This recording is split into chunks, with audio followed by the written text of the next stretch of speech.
अस्सलाम वालेकुम स्टूडेंट्स, क्या हाल है। उम्मीद है कि आप खैर वाफियत के साथ होंगे। हम चैप्टर नंबर 4 सेकेंड ईयर का स्टडी कर रहे थे और उसमें हम लोगों ने उसका कल फर्स्ट लेक्चर देखा था। तो आज हम उसका सेकंड लेक्चर जो है वो बाकायदगी के साथ स्टार्ट कर रहे हैं। तो मैं सेकंड लेक्चर को स्टार्ट करने से पहले आपको फर्स्ट लेक्चर के बारे में बता दूं कि हम लोगों ने फर्स्ट लेक्चर में कोऑर्डिनेट सिस्टम पढ़ा था और कोऑर्डिनेट सिस्टम के बाद हम लोगों ने ये पढ़ा था कि आपके पास वो कौन सा टूल है जिसकी हेल्प से आप चैप्टर 4 के हर क्वेश्चन को सॉल्व करते हैं।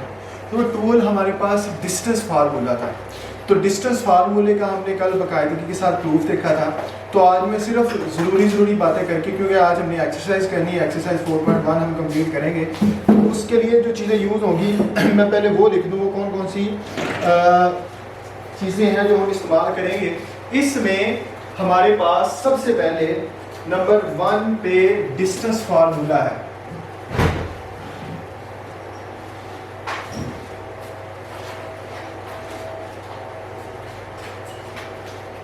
डिस्टेंस फार्मूला जिसका हमने कल बाकायदगी के साथ प्रूफ देखा था, और वो जो प्रूफ है वो मैं करूँगा नहीं, यहाँ पे सिर्फ ये फार्मूला लिख लूँगा।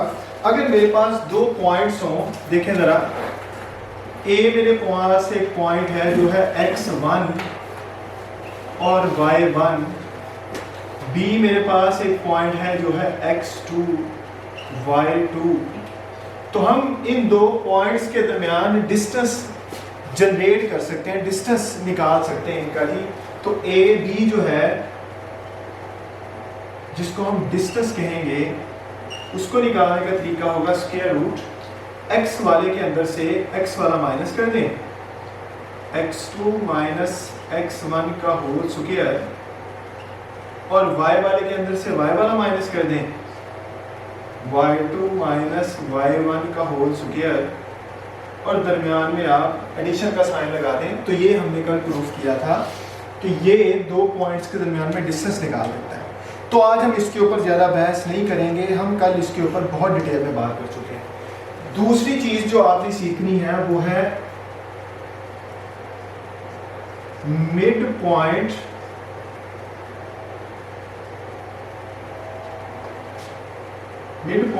सी कह लें, सी मिड पॉइंट है of A B. Mid point कैसे निकालेंगे, ए बी का मिड पॉइंट हम कैसे जनरेट करेंगे, ये देखने हैं। तो अगर आप मिड पॉइंट निकालना चाहते हैं तो इसके लिए मिड पॉइंट से किसी भी पॉइंट का डिस्टेंस निकालना चाहते हैं, ये एक अलग से क्वेश्चन है। और सिर्फ मिड पॉइंट के कोऑर्डिनेट्स निकालना चाहते हैं। जब मैं कोऑर्डिनेट कहता हूँ तो मैं ये कल क्लियर कर चुका हूँ, तो मेरी मुराद जो होती है वो x की और y की वैल्यू होती है बस। तो ये हम कैसे निकालेंगे, देखें, अगर आपके पास x और y एक्सिस का एक सिस्टम है, हम कोऑर्डिनेट सिस्टम में ये बनाते हैं। मेरे पास एक ए पॉइंट है जी, ये वो ए पॉइंट है जिसके कोऑर्डिनेट्स मैंने पहले रख दिए हैं, एक है x1 और एक है y1, और ऐसी मेरे पास बी पॉइंट है, उसके कोऑर्डिनेट्स हैं x2 और y। और आप इस फार्मूले की हेल्प से इनके दरमियान वाला ये डिस्टेंस निकाल सकते हैं जो आपने इस फार्मूले से निकाल लिया है। अब आप चाहते हैं कि आप C के कोऑर्डिनेट निकालें, जो C है वो इस ए बी का मिड है, मतलब मैं ये पॉइंट निकालना चाहता हूँ C। तो C निकालने का तरीका ये है कि आप दोनों के x वालों को, C पॉइंट निकालने का तरीका ये है कि दोनों के x वालों को ऐड करके ये और ये 2 पे डिवाइड कर दें, और दोनों के y वालों को ऐड करके 2 पे डिवाइड कर दें। तो ये ब्रैकेट्स लगानी बहुत ज़रूरी है क्योंकि ये पॉइंट है। तो इससे आप ए बी के दरमियान जो सी है ये जनरेट कर सकते हैं, ये भी निकाल सकते हैं। और ये जो जैसे सी निकल आएगा तो आप ए से सी का डिस्टेंस भी निकाल सकते हैं बाय डिस्टेंस फार्मूला, क्योंकि सी के कोऑर्डिनेट्स आपके पास आ जाएंगे। इसी तरीके से आप सी से बी का डिस्टेंस भी निकाल सकते हैं। तो ये फार्मूला जो है ये आपको सिर्फ मिड पॉइंट निकाल के देता है। और अगर वो आगे आपको एक्सटर्नल ये कहेगा कि आप जनाब मुझे डिस्टेंस निकाल के दिखाएं ए से सी का या सी से बी का, तो आप वो भी यहाँ से जनरेट कर सकते हैं। अब इन दो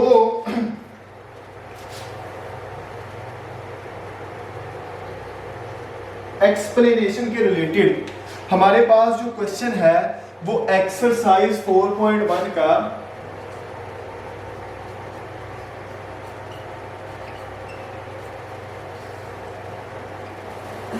क्वेश्चन नंबर 2 है जी।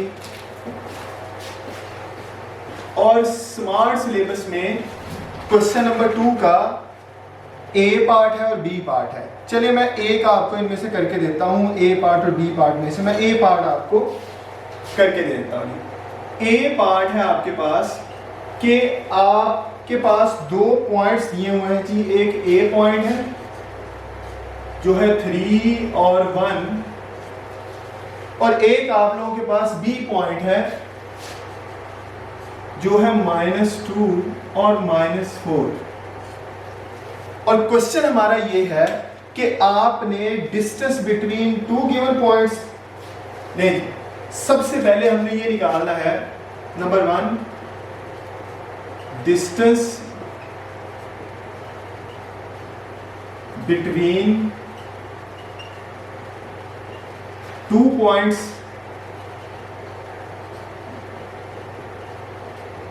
ये फाइंड करना है। और सेकंड में हम लोगों ने mid point of a line segment, mid point of line segment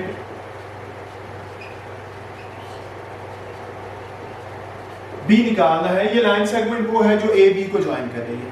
तो चले हम ये दोनों निकाल के देखते हैं। सबसे पहले डिस्टेंस बिटवीन 2 पॉइंट्स,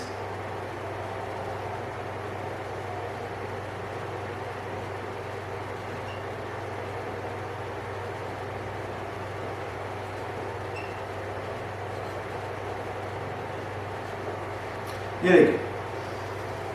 तो आपके पास जो पॉइंट ए है जो कि 3 और 1 है,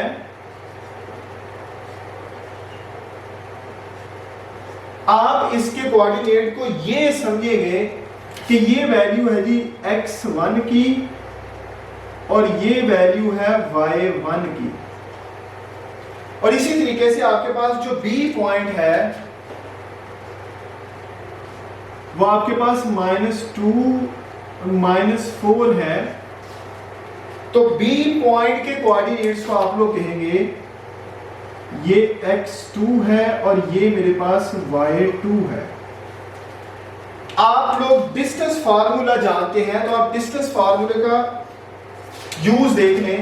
तो ये डिस्टेंस मैं निकालूंगा तो डिस्टेंस आपके पास होगा ए बी के दरमियान में स्क्वायर रूट x वाले के अंदर से आप x वाला माइनस कर दें तो x2 माइनस x1 होता है। देखें x2 माइनस x1, तो इस वाले के अंदर से ये वाला माइनस करना है तो लिखूंगा मैं -2 और ये 3 और इनके दरमियान में माइनस, इसका होल स्क्वायर प्लस x2 में से x1 माइनस करके उसका स्क्वायर और y2 में से y1 माइनस करके उसका स्क्वायर आप ले लेंगे तो आपके पास डिस्टेंस निकल आएगा। सिर्फ हमने इसको सॉल्व करना है जी। तो डिस्टेंस मेरे पास होगा जिसको आप ए बी कहते हैं, -2 और -3 दी -5 का स्क्वायर होता है 25 प्लस -4 और -1 -5 का स्क्वायर प्लस 25 होता है। चेक कर लें और ये सॉल्व होकर 50 हो जाएगा। और आपको अच्छे तरीके से पता है अगर मैं इसको मजीद सॉल्व कर लूँ तो इसको मैं ऐसे लिख सकता हूँ कि 25 मल्टीप्लाई बाय 2 और 25 का स्क्वायर रूट 5 जो है वो बाहर निकालें और ये 2। तो ये आपके पास दोनों पॉइंट्स के दरमियान में डिस्टेंस आ गया।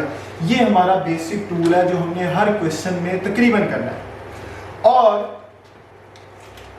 सेकेंड वाला मिड पॉइंट कैसे निकालेंगे इसका, मिड पॉइंट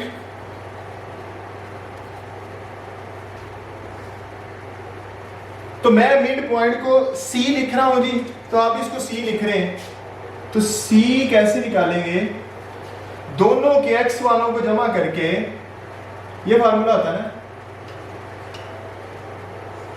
2 पे डिवाइड कर देंगे और दोनों के y वालों को ऐड करके 2 पे डिवाइड। तो आप इनकी वैल्यूज लगा दें बस, तो x वालों को ऐड कर लें, 3 में ऐड होगा -2, इसको 2 पे डिवाइड कर लें, और y वालों को ऐड करें तो 1 में ऐड होगा -4, इसको 2 पे डिवाइड कर दें, तो 3 में से 2 निकालेंगे तो 1, तो ये बना जी 1/2 और ये बन गया -3/2। तो ये आपके पास मिड पॉइंट निकल आएगा ए बी लाइन सेगमेंट के बिल्कुल मिड पे, जो पॉइंट वाकया होगा वो ये होगा। तो यहां से आप लोगों ने ये दोनों निकालने सीख लिए।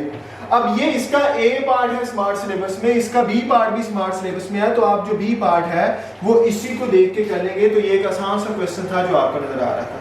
चलिए आगे चलते हैं। हमारे पास स्मार्ट सिलेबस में इसका क्वेश्चन नंबर 4 भी है, तो क्वेश्चन नंबर 4 मैं करने की कोशिश करता हूं। देखिए क्वेश्चन नंबर 4 है मेरे पास,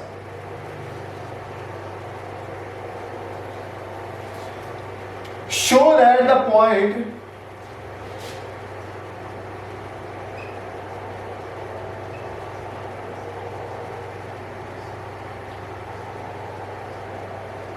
पॉइंट्स, ए पॉइंट है मेरे पास 0 और 2, बी पॉइंट है √3 - 1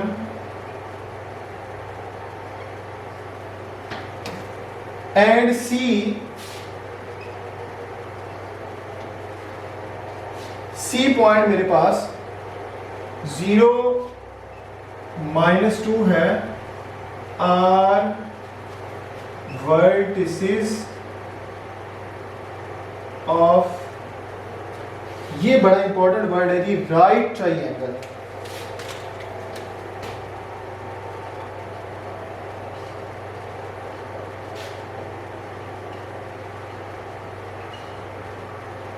ये शो करना है हमें कंफर्म नहीं पता कि ये ए बी सी मिलकर राइट ट्राइएंगल बना रहे हैं या नहीं बना रहे, तो इसके लिए हमने इस पूरे क्वेश्चन में ये शो करना है कि बताएं क्या आपको ये राइट ट्राइएंगल पॉइंट्स मिलकर बना सकते हैं नहीं बना सकते। तो आप इस टूल की हेल्प से सारे काम करेंगे, डिस्टेंस फार्मूले की हेल्प से। अब राइट ट्राइएंगल हो तो हमें कैसे पता चलेगा कि जनाब ये अगर हम याद कर लें, या कौन सी ऐसी टेक्निक है जिसको हम फॉलो करके ये बता सकते हैं कि ये पॉइंट मिलकर राइट ट्रायंगल बना लेते हैं नहीं बना लेते। तो वो एक सादा सी तरीकेकार है, वो देख लें, ये रिमेंबर कर लें, मैं अभी रेज कर दूंगा, रिमेंबर कर लें।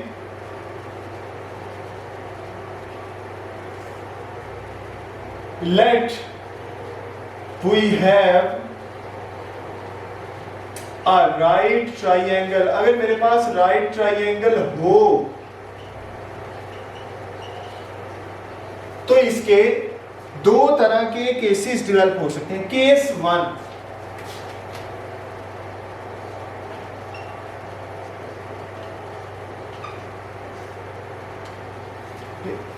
A, B and C are any vertices। के ए बी सी का नाम आप कहीं से भी स्टार्ट कर सकते हैं लिखना। जैसे मैं एक राइट ट्रायंगल बनाऊं, ये क्वेश्चन है, हमें कोई पाबंदी नहीं है ए कहां पे रखना है, बी कहां पे रखना है, सी कहां पे रखना है, तो आपकी मर्जी है। A B C any vertices, कोई भी वो वर्ड हो सकते हैं, आप इसको ए कह लें, आप इसको बी कह लें, आप इसको सी कह लें या कुछ भी कह लें, और ये एनी भी बाद में ख़त्म होगा जब हम बाकायदगी के साथ ये प्रूफ कर लेंगे। और मैं इस टेक्निक के साथ आपको ये भी बता दूंगा कि कौन सा ऐसा वर्टेक्स है, वर्टेक्स आपको पता है कोने को कहते हैं, कौन सा ऐसा वर्टेक्स है जिस पे राइट एंगल बन रहा है, लेकिन अभी हमें नहीं पता, तो आप ABC अपनी मर्जी से कोई भी नाम रख सकते हैं इनके, जैसे मैंने ये ABC रख दिया, तो ये कन्फर्म होगा, ध्यान से देखें, फॉर राइट ट्रायंगल क्या, hypotenuse square is equal to base square plus perpendicular square.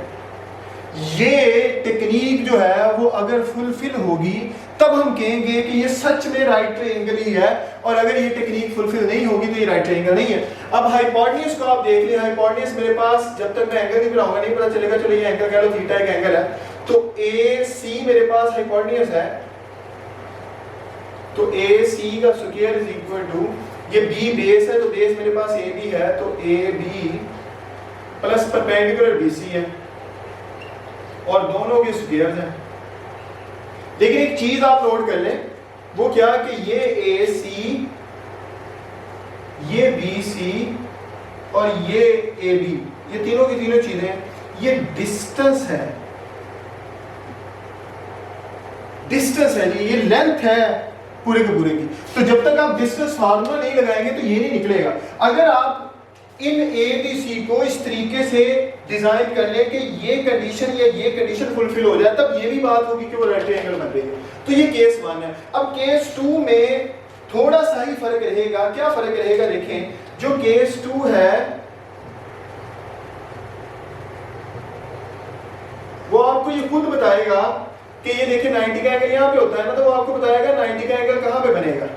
तो आपको कहेगा इन राइट ट्रायंगल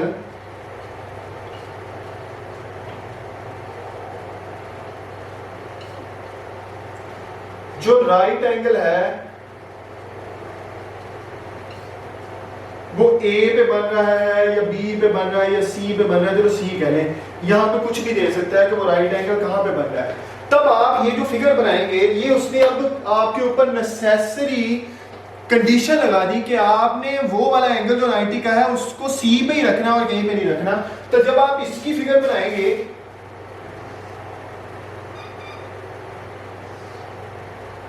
तब 90 का एंगल यहां पे जनरेट हो रहा है, तो ये जो 90 का एंगल यहां पे जनरेट हो रहा है उसने C पे कहा है तो इसको C कहेंगे, इसको जो मर्जी कह लें। अब आपके पास राइट ट्रायंगल ये बनेगी। तो इसमें आपने ये समझा कि ABC एनी वर्टिसेस ABC कुछ भी हो सकते हैं, क्योंकि इसमें आपको पता ही नहीं है कि 90 का एंगल अभी कहां पे बन रहा है, वो बाद में पता चलेगा। और इधर ABC में उसने कह दिया कि 90 का एंगल C पे बनाना है, तो इधर भी वही होगा, हाइपोटेन्यूज स्क्वायर, ये तो सेम ही रहना है, is equal to base square plus perpendicular square. Right के लिए यही, लेकिन इसमें हाइपोटेन्यूज आपके पास AB है, एंगल बना लेंगे थीटा, तो ये मैं लिखूंगा जी AB का होल स्क्वायर, इधर बेस मेरे पास AC है और परपेंडिकुलर मेरे पास CB है। ये तो ये दो तरह के केसेस डेवलप हो सकते हैं। अब ये जो पॉइंट है ये जरा मैं आपको बता दूं, ये जो C है, इस C की जगह पे कुछ भी हो सकता है, ये C की जगह पे कुछ भी हो सकता है, यहाँ पे A भी हो सकता है, यहाँ पे C भी हो सकता है, यहाँ पे B भी हो सकता है। तो वो जो होगा आपने उसी के लिहाज से काम करना है। अब मैं इस क्वेश्चन को बाकायदगी के साथ सॉल्व कर रहा हूँ। क्या है ये क्वेश्चन? ये क्वेश्चन ये है कि ABC शो कर दे कि ये राइट ट्रायंगल बनाते हैं कि नहीं बनाते। तो आप ऐसा करें कि आप डिस्टेंस फार्मूले के साथ इनके डिस्टेंस निकालें। तो सबसे पहले मैं AB का डिस्टेंस निकालता हूँ। देखिए AB का डिस्टेंस क्या होगा, AB है तो x वाले के अंदर से x वाला माइनस करेंगे, स्क्वायर रूट 3 माइनस 0 का होल स्क्वायर, x वाले के अंदर से x वाला माइनस कर दें, वही वाला फार्मूला, और y वाले के अंदर से y वाला माइनस कर दें और दोनों के दरम्यान में प्लस लगा दें। तो मेरे पास AB जो जनरेट होगा वो ये स्क्वायर रूट 3 का स्क्वायर 3 बनेगा और -1 और -2 -3 -3 का स्क्वायर 9 बनेगा। तो ये बन गया जी स्क्वायर रूट 12। ये AB बन गया। मैं AB निकाल चुका हूं डिस्टेंस फार्मूले के साथ, क्योंकि ये जो भी आपने यहां पे लगाने ये डिस्टेंसेस हैं। तो इसके बाद मैं निकाल लेता हूं रैंडमली AB निकला, BC निकाल लेते हैं। तो अब बी और सी को देखें तो इसके x वाले के अंदर से जिस पे जाना होता है उसके वाले के अंदर से, तो x2 माइनस x1 तो 0 माइनस स्क्वायर रूट 3 का होल स्क्वायर, x वाले के अंदर से x वाला माइनस कर दें और y वाले के अंदर से y वाला माइनस कर दें, तो -2 ये, और जब मैं ये माइनस करूंगा तो ये प्लस हो जाएगा, और ये आपके पास बन गया माइनस स्क्वायर रूट 3 का स्क्वायर प्लस 3 बच गया 3, और ये -2 प्लस 1 1 होता है, तो -1 का स्क्वायर रूट 1 ही होता है, 2 आ गया। मैंने ए बी निकाल लिया, बी सी निकाल लिया, चलिए अब सी ए भी निकाल लें, जितने डिस्टेंस आप निकाल सकते हैं उससे निकाल लें। चलिए मैं सी ए भी निकाल लेता हूँ, देखें जरा। सिमिलरली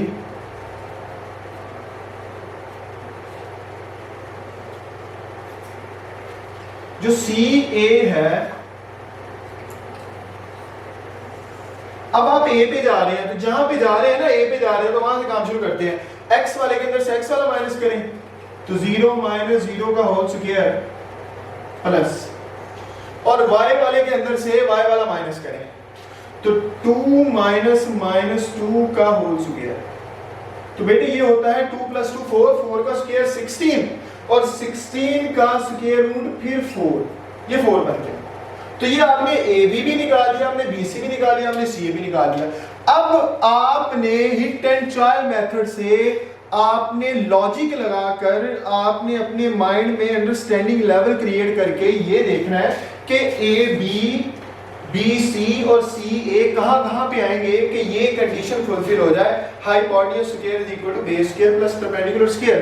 तो ये देखें, ये मैं आपको ड्रा करके बताता हूं। ये मैं इरेज कर रहा हूं जी, यहां से इरेज कर देता हूं, चलिए यहां से।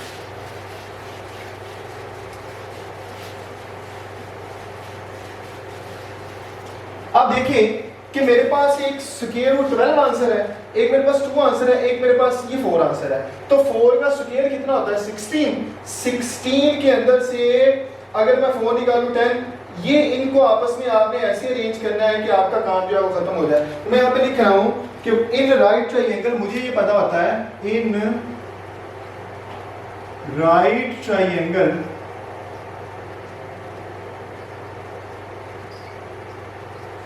ट्राइंगल की कंडीशन ये है, hypotenuse square is equal to base square plus perpendicular square. अब आप इनमें वैल्यू एडजस्ट करें, हाइपोटेन्यूज क्या होगा, बेस क्या होगी, परपेंडिकुलर क्या होगा, कि जिससे ये वाली कंडीशन सेटिस्फाई हो जाए। तो ये देखें, ये मैं 4 को रख लेता हूं हाइपोटेन्यूज की जगह पे, तो यहाँ पे h की जगह पे मैं 4 रख लेता हूं, ये बनेगी 4 का स्क्वायर इज इक्वल टू, ये मैंने खुद सोचा, बेस की जगह पे आप इसमें से कोई भी रख सकते हैं, चलिए मैं 2 रख लेता हूं या स्क्वायर रूट 12 रख लेता हूं, कोई मसला नहीं। तो स्क्वायर रूट 12 का होल स्क्वायर और परपेंडिकुलर की जगह पे मैं 2 रख लेता हूं। तो मेरे पास तीनों जो लेंथ सी, मैंने उनको अपने माइंड में अरेंज करके देखा कि मैं कहां पे प्लेस कर लूं। तो 4 का स्क्वायर होता है जी 16 इज इक्वल टू, ये 12 बना और ये 2 का स्क्वायर 4 बना, तो आपके पास 16 इज इक्वल टू 16 आ गया, कंडीशन सेटिस्फाई हो गई। इसका मतलब नाउ कंडीशन इज सेटिस्फाइड।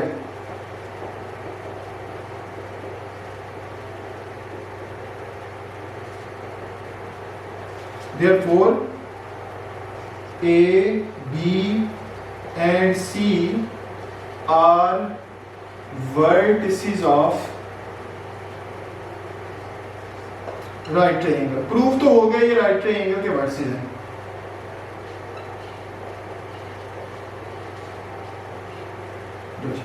अब आपने कुछ टेक्निकल पॉइंट के ऊपर फोकस करना है। टेक्निकल पॉइंट्स क्या है वो देखें। क्वेश्चन ये खत्म हो गया यहाँ पे, इसके नीचे आपने फिगर बना ली, टेक्निकल पॉइंट्स देखने हैं, तो ये चीजें कुछ रिमेंबर कर लें।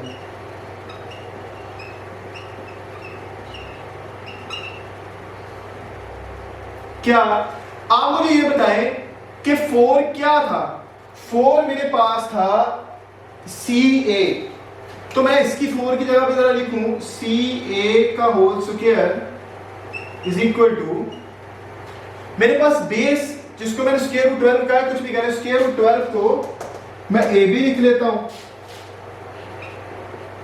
AB का होल स्क्वायर प्लस, और 2 2 को मैं BC लिख लेता हूँ। बेसिकली ये फिगर जनरेट हुई है। अब मैं इसको देख के फिगर बनाऊंगा अगर जरा, तो CA मेरे पास हाइपोटेन्यूज होना चाहिए। देखें ये फिगर जनरेट होगी, ये राइट ट्रायंगल। हाइपोटेन्यूज जो है मेरे पास, यहाँ पे हाइपोटेन्यूज है ना, ये हाइपोटेन्यूज C है। चलो इसको कहते हैं A, इसको कहते हैं C।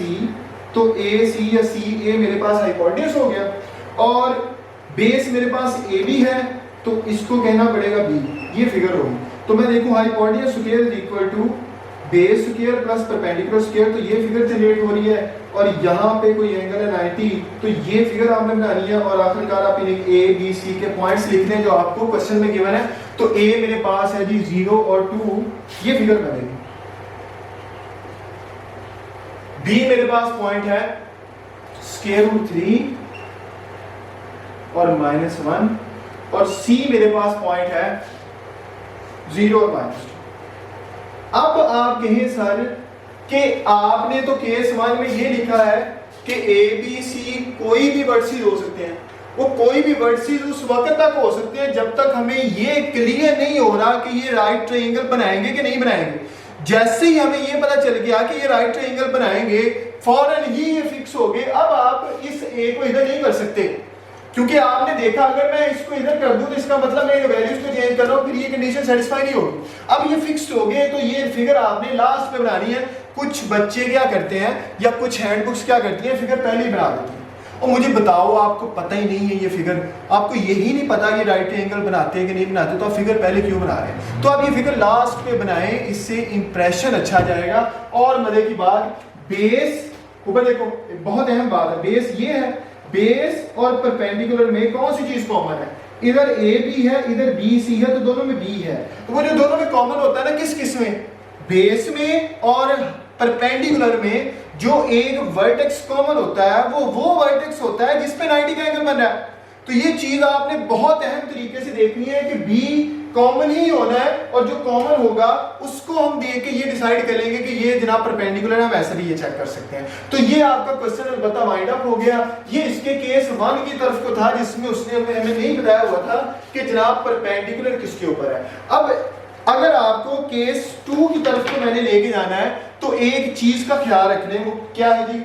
अगर वो ये कहेगा ना कि राइट एंगल C पर है, तो इसका मतलब पता क्या है? इसका मतलब ये है कि वो अब आपको खुद कह रहा है कि ये राइट ट्रायंगल है, C पर है, वो आपको खुद कह रहा है कि ये राइट ट्रायंगल है। तो इसमें आपने भी ये प्रूफ नहीं करना कि ये राइट बनाती है कि नहीं बनाते। जब वो खुद कह रहा है कि राइट एंगल C पर है, इसका मतलब कि वो आपसे कुछ और पूछने की तरफ को जा रहा है। तो जब उसने ये कह दिया राइट एंगल C पर है या B पर है या A पर है, तो उसने बता दिया आपको कि ये राइट ट्रायंगल बनाते हैं। तब वो कुछ और निकाल कहेगा, T निकालें, B निकालें, S निकालें, H निकालें, कुछ ऐसी जनरेट करेगा। अब इस केस 2 के रेलिवेंट मैं आपको बुक का एक क्वेश्चन करवा रहा हूं। बुक का क्वेश्चन है जी क्वेश्चन नंबर 9। तो क्वेश्चन नंबर 9 है मेरे पास।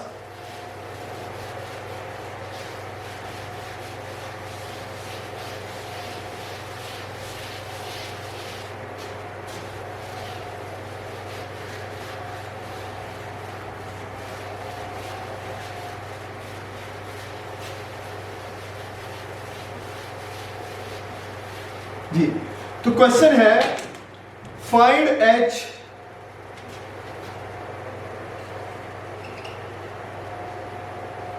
निकालें। Find H such that A point है आपके पास H और -1, B पॉइंट H और 1, B पॉइंट है आपके पास 2 और 7, C पॉइंट है -6 और -7। ये 3 पॉइंट्स हैं। H हमने फाइंड करना है, और कहा हुआ है कि ये एक राइट ट्रायंगल बनाते हैं with right angle at A।